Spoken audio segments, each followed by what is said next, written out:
Oi pessoas, eu sou a Mônica, sou física e força meu amor. Fala pessoal, aqui é o Eduardo, eu sou cosmólogo e é mais fácil lançar um foguete vazio do que um foguete cheio. Fala pessoal, aqui é o Pedro Pasquini e a força não é igual a massa vezes a aceleração. Não entendi essa sua frase. É porque ela é a variação do momento pelo tempo, né? E isso não é exatamente igual a massa vezes a aceleração. Ah, tá, mas aí vai dar dor de cabeça, né? Vai dar um nó na cabeça do pessoal? Tipo, o pessoal vai ver essa frase e vai desligar na hora. Não é nada. Não, sério mesmo, a gente tem que pensar nisso. A galera fala assim, porra, um físico falando isso daí, nem vai ler o resto do programa. Enfim. Fala galerinha, aqui é o César. Eu sou físico também, com os meus amiguinhos. E eu tenho a dizer que eu só sei que nada sei. Então, gente, hoje a gente vai falar das leis de Newton, em particular da segunda lei de Newton, essa lei que é talvez a mais importante das três, uma grande descoberta, quebrou milênios de achismos a esse respeito, e vamos ver o que o nosso camarada Newton tem a dizer sobre isso nessa nossa conversa aqui.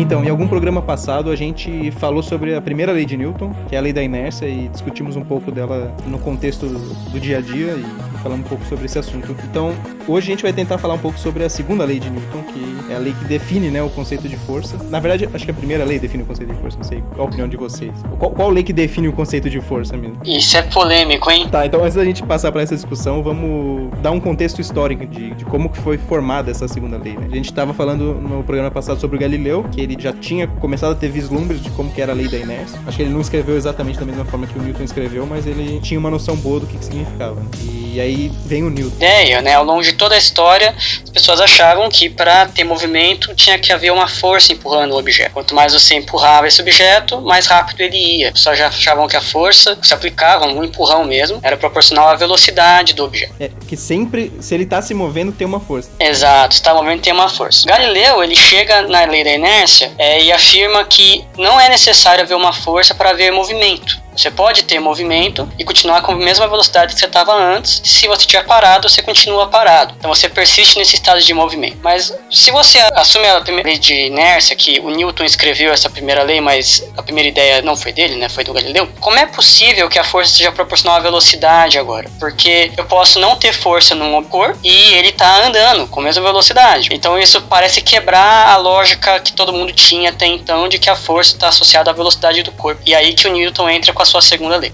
Eu acho que é interessante falar que o que a gente tem ideia de força, na verdade, é o que a gente chama de momento na física, né? Que é realmente a grandeza que é proporcional à velocidade. Então, a gente acaba definindo força como a variação desse momento, né? Alguma coisa relacionada à variação de velocidade. Então, por isso tem esse conceito de mais de aceleração e não de velocidade, né? O momento, que para quem não sabe, no colégio você vê como quantidade de movimento, muitas vezes, né? A massa vezes a velocidade do corpo, a gente define como a quantidade de movimento ou momento linear desse corpo. Também acho legal a gente falar do sentido de que não é necessariamente, né, que uma força vai causar uma aceleração num certo objeto. É uma resultante de forças. Tem que ter uma resultante de forças diferente de zero para que isso do que a gente está falando aconteça. Se você empurrar alguma coisa e eu empurrar de volta, essa coisa não vai sair do lugar. Não vai sair do lugar. Então tudo isso que a gente está falando se aplica a uma resultante das forças que estão atuando num certo corpo. Sim, isso é interessante que mostra que você tem que somar as forças, né? Então você tem que fazer... Existe uma soma, você pode pegar dois objetos chamados força 1 e força 2, e você pode somar elas e tornar uma força. Mas cuidado com essa soma. Sim, é uma soma vetorial, né? Isso, lembra que tem que ser sempre vetor. Mas ainda é uma soma, né? Ainda é uma soma. Normalmente, então, a segunda lei de Newton, ele afirma que essa quantidade que ele chamou de força, ela é a massa do corpo vezes a sua aceleração. Isso, de modo geral, mas não sempre, é equivalente a falar a força é a variação dessa quantidade de movimento que o nosso amigo Sato falou ali. Eu acho que o Newton, ele definiu como a variação de a força igual a variação de movimento na variação do tempo. Exato. Como a variação da quantidade de movimento no tempo. De modo geral, a massa do corpo ela é vista como constante. Então, nesse caso, fica com a nossa famosa massa vezes aceleração. Se a massa não for constante, aí isso não é mais o caso. Isso, por isso que eu falei na entrada lá que a força não é igual a massa vezes a aceleração. Porque pode ter essa variação de massa, que é isso que acontece, por exemplo, quando fazem um foguete, o foguete está expulsando massa e isso gera uma força no foguete, permitindo ele ir para cima, né? Então, ela não é só massa vezes aceleração, ela é massa vezes aceleração mais alguma coisa que tem a ver com a variação da massa do objeto, né? E o que é essa aceleração, gente? Só pra gente deixar claro para os nossos ouvintes. Essa é uma boa pergunta, hein? Como explicar o que é uma aceleração? Na verdade, eu tenho uma história interessante de como é difícil você explicar isso a partir de conceitos básicos, né? Eu estava vendo uma palestra de um professor que ele dava aula na Federal do Amazonas, né? Em especial, ele dava aula para uma comunidade indígena que tinha lá. Mas na língua deles não tinha o conceito de aceleração. Eles não tinham uma palavra para descrever o que é aceleração. Então era muito difícil. Ele não conseguia colocar em palavras o que significa aceleração, porque é muito difícil. Como é que você vai explicar sem nem ter a palavra? Apesar de ser difícil, é alguma coisa que a gente usa bastante no cotidiano, né? Você fala que você vai acelerar seu carro, você tem um acelerador ali. Normalmente, quando você liga alguma coisa, você fala que está acelerando ela, né? Então, até que tem, de certa forma, uma intuição do que é, apesar de a gente não conseguir definir direito.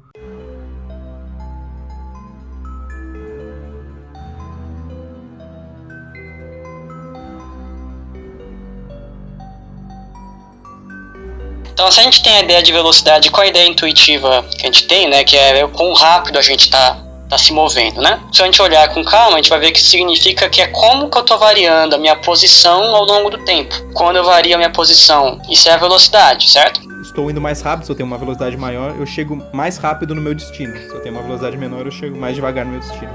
Então a velocidade ela está relacionada com quanto tempo que eu demoro para chegar no meu destino, por exemplo, dado uma distância fixa.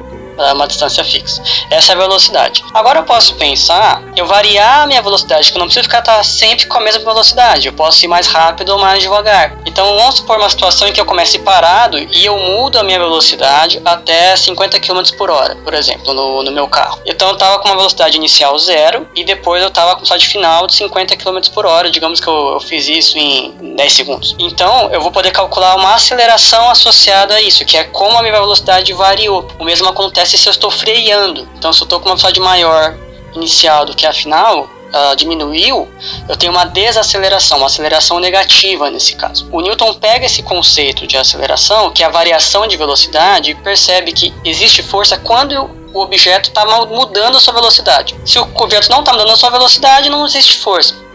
A aceleração também está envolvida, mesmo que a gente mantenha a nossa velocidade com um valor constante, um módulo constante, mas que a gente esteja fazendo uma curva, por exemplo. Então, se eu pego o meu carro e o velocímetro está marcando lá 10 km por hora constante e eu estou fazendo uma curva, mesmo assim ainda tem uma aceleração agindo, mudando a direção e o sentido do meu vetor velocidade. Sim, eu acho isso bastante importante, porque a aceleração não está associada só com o tamanho da velocidade, né? O módulo da velocidade. Ela também está associada com a direção que a velocidade está indo. A ideia é a aceleração vai ser qualquer grandeza que vai mudar a sua velocidade de alguma maneira. Pode ser mudando a velocidade, fazendo ela ficar maior ou menor, ou só mudando a direção e o sentido do seu vetor. Eu acho que uma maneira legal de enxergar isso é pensar em objetos em órbita, né? Porque a ideia é que eles estão sempre caindo, mas a velocidade é constante, né? Então, como eles estão caindo, eles têm aceleração e ainda assim a velocidade é constante. A velocidade, que a gente chama de módulo da velocidade, né? A velocidade, ela é diferente se você anda para a direita do que para a esquerda. Mesmo que você esteja com o mesmo valor, né? 50 km por hora para a direita é diferente de 50 km por hora para a esquerda. Quando eu mudo a direção da velocidade, então a velocidade está mudando também. E isso logo configura uma aceleração. E aí você pode chegar em um monte de conclusões interessantes. Então, por exemplo, se eu tenho uma variação de velocidade, eu tenho uma força. Por exemplo, eu solto um pedaço de pedra, por exemplo, de uma dada altura, essa pedra está inicialmente parada, quando eu solto ela, ela começa a cair com a velocidade, chega no chão com velocidade maior que zero. Então tem uma aceleração ali. Se eu tenho uma aceleração ali, eu posso inferir que tem uma força agindo sobre esse objeto. E aí é um exemplo de você definir a força de atração gravitacional. Você, embora não esteja vendo nada puxar aquele objeto, ele, por fato de ele estar mudando a velocidade dele, quer dizer que tem uma força agindo ali. É uma forma de você detectar que existe uma força ali atuando, porque existe uma mudança na velocidade do objeto. Porque a princípio você não tá vendo. Isso que é uma coisa interessante, né? Força, então, não é mais você tá empurrando com a sua mão, algum contato físico dos corpos. Você não precisa ter nada visível atraindo o corpo ou repelindo o corpo para você ter uma força. E a gravitação é o exemplo diário disso. Mas você sabe que tem que ter tal força porque tem aceleração envolvida. Isso eu posso até entrar, por exemplo, num viés filosófico. Será que o conceito de força é só matemático ou ela existe per se? Qual a diferença? Essa é uma boa questão. Será que faz diferença se ela só existe matematicamente ou se ela existe no mundo como uma entidade mesmo?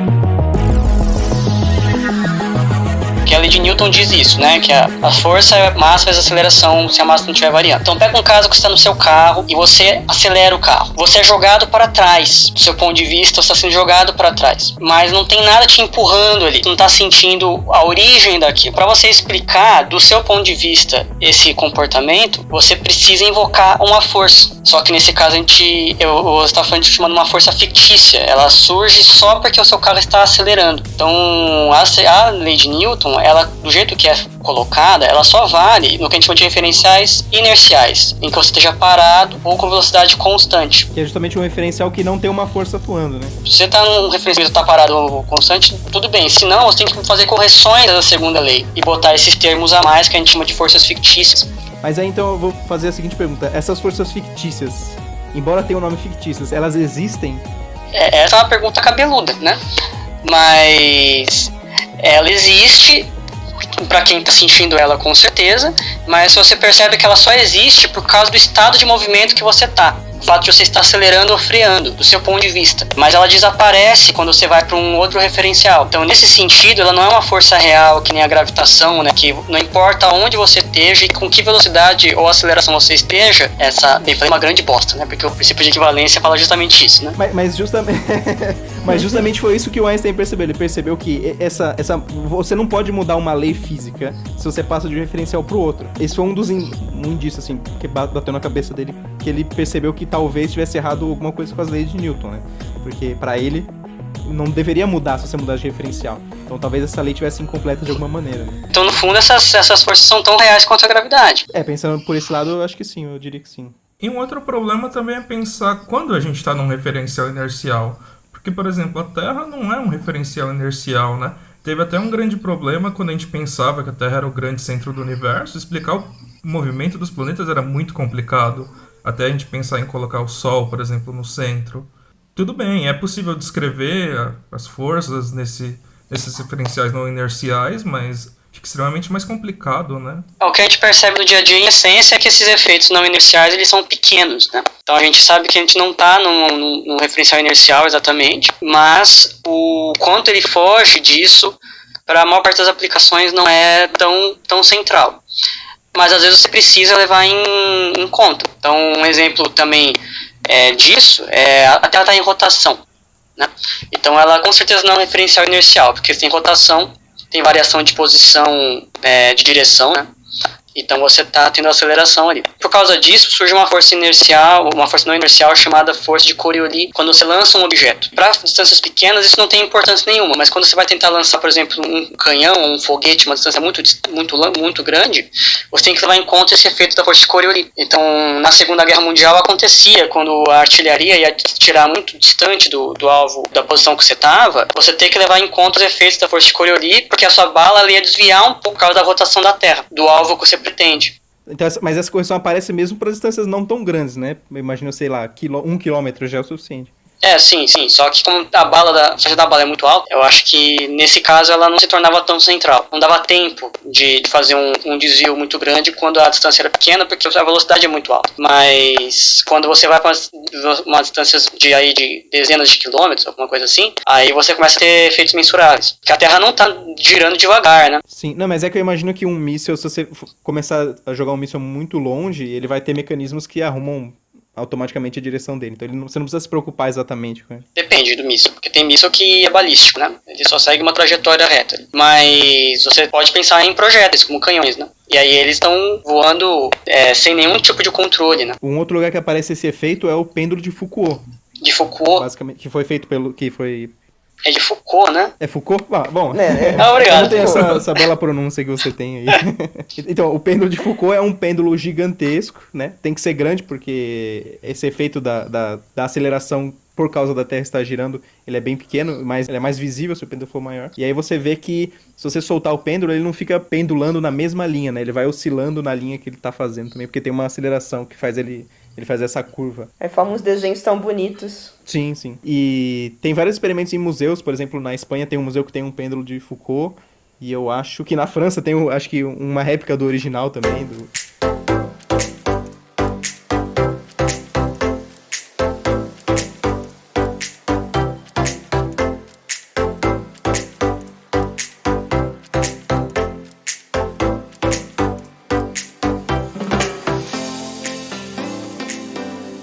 Eu acho que eu vou explicar a fala do começo, né? Que eu falei uma coisa meio óbvia, que é mais fácil lançar um foguete vazio do que um foguete cheio. Mas a gente falou um pouco disso, né? Mas o único jeito de fazer aceleração não necessariamente é mexer... de fazer força não necessariamente é mexer na aceleração, mas você pode mexer também na massa. Então, por exemplo, quando você lança um foguete, como o combustível está escapando, você gera momento. E isso é interessante, né? É uma coisa que a gente não costuma pensar no dia a dia, em sistemas que mudam de massa. E é um dos principais problemas de lançar um foguete atualmente é quanto combustível você tem que colocar nesse foguete, porque o combustível acaba ficando pesado, e aí você precisa de mais combustível. E aí fica mais pesado, mais combustível, e assim até você colocar uma quantidade absurda de combustível para só sair da atmosfera terrestre.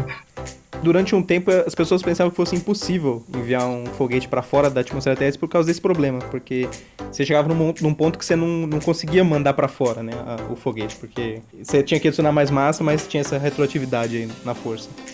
A forma que eles conseguiram de arrumar esse problema é criar estágios no foguete, né? Quando o primeiro estágio acaba o combustível dele, ele impulsiona esse estágio para fora. Então o foguete virou seccionável, né? Então tem várias secções. Então a partir do momento que essa secção acabou o combustível, você empurra essa secção para fora, então também perde massa, e aí o foguete vai para frente. E aí, a partir daquele momento, o foguete é mais leve do que ele era antes com a seção que ele mandou pra fora. E aí ele pode começar a gastar o combustível de novo e assim ele consegue finalmente chegar lá. Então ele vai se desmontando no meio do caminho. E quando ele vai se desmontando, ele também ganha um boost de aceleração e fica mais leve e aí ele consegue se jogar mais longe pro espaço.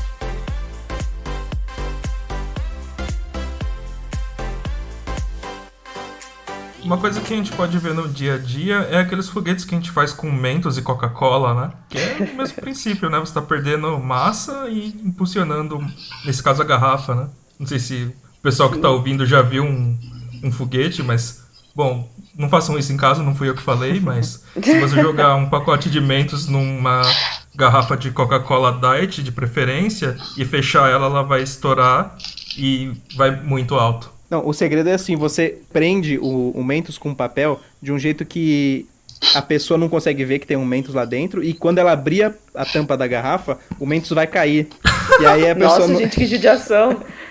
E aí a pessoa vai abrir e vai explodir na cara dela. Isso que é engraçado. Ô Pedrinho, mas que sugestão mais macabra que você deu, cara. Bom, as pessoas que fizerem isso daí, depois marca a gente aí pra gente saber que deu certo ou não. Isso.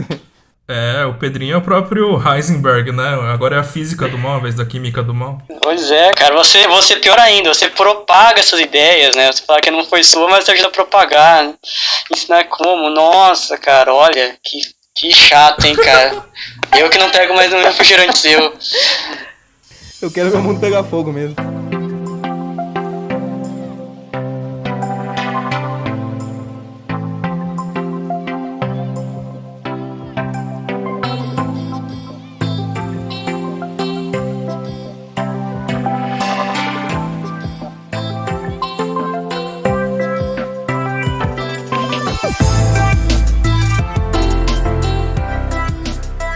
A segunda lei de Newton, ela não define qual é a forma da força. Ela define que, dado uma força que você vai atuar num dado sistema, o que vai acontecer com esse sistema. Então ela é uma lei que define como age a mecânica. Ela não vai te dar qual que é o formato da força, tanto porque existem diversas forças. Não, então, a ideia toda dessa segunda lei de Newton ela descreve para você o efeito da resultante de todas as forças que vão agir naquele corpo. Então você vai ter todos os tipos de forças agindo, pode ser, né, a elástica, a peso, tração, pode ser qualquer tipo de força agindo, só que o resultado da combinação de todas essas forças juntas em cima de um corpo segue a segunda lei de Newton. E vocês podem perceber que é muito bonita isso. Que é uma equação lindo, que tem né? 3 coisas, né? E ela explica tudo, toda a mecânica que você vê no seu dia a dia, que abaixa as energias e que não seja muito pequena, funciona perfeitamente, sabe? É fantástico que você consegue escrever com quase nada, você consegue falar em uma frase e você consegue explicar o mundo inteiro com essa frase, entendeu? Pra mim, pelo menos, eu acho uma coisa fantástica. É lindo, lindo, lindo, lindo. E você botar em perspectiva, né? É a primeira vez na história da humanidade em que a gente consegue fazer previsões muito claras e quantitativas do que vai acontecer. Você fazer um teste e verificar. Ele com um poder explicativo grande. Explicava desde a queda de uma maçã de uma árvore, até a lua em torno da Terra, até as marés, até inúmeras outras coisas que surgiram disso, né? Então é uma conquista realmente muito grande para a humanidade naquele momento, que é a primeira vez que a gente consegue fazer qualquer tipo de previsão clara e quantitativa e que funcionava muito bem. E sempre que era testada e feita com cuidado, funcionava bem as previsões, e tanto que durou o que durou, né? Durou perto de 300 anos. 300 anos, 200 e tantos anos, para você conseguir ter algum tipo de indício de que podia ter desvios dessa lei, que surgiu com Einstein, né? Então fica aí a nossa homenagem ao Newton, tira o chapéu pra ele, quem quiser acender uma vela pra ele hoje à noite, porque esse daí é o cara. O pai das previsões. Né? Ele era praticamente uma mãe de Ná do século XVIII, né? Só que com bases técnicas corretas. Pai de Ná. Com certeza acertava bem mais. E ganhava muito menos. E o mais engraçado é que hoje em dia tem mais negacionistas do Newton do que da mãe de Ná. Enfim, então fica aí a nossa homenagem ao Newton e a sua segunda lei, a chamada lei fundamental da dinâmica, né? Que foi um marco importante na evolução da ciência, né? E da humanidade de modo geral. Por parte da tecnologia que a gente tem, surge a partir dessa descoberta. Eu não diria nem um marco importante, é uma revolução. Não, e as pessoas, aliás, eu queria fazer até um comentário curioso, né?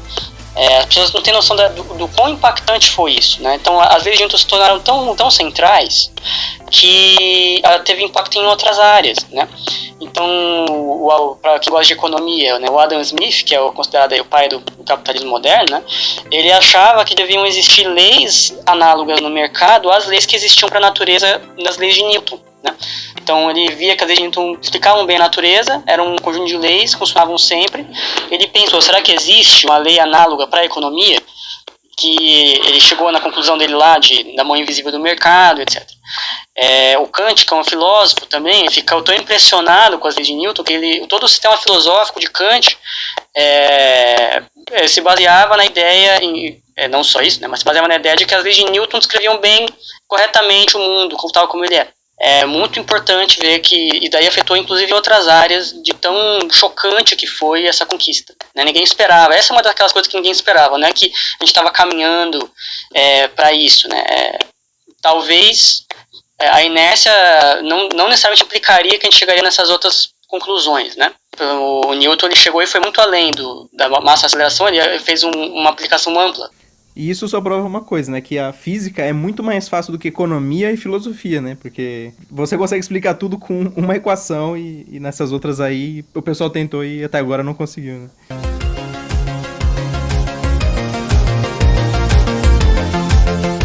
Bom, tá, gente, é isso aqui. Esse foi mais um Physicast. Pra você que tá em casa, considere-se abraçado e durma hoje pensando com o Newton, que ele merece. Beijo na nádega direita. Eu mando o meu na nádega esquerda, então? Eu vou mandar o que no olho do cu? Um beijo pra vocês no olho, seus cu, galera. O pior é que eu pensei nisso, viu? Isso,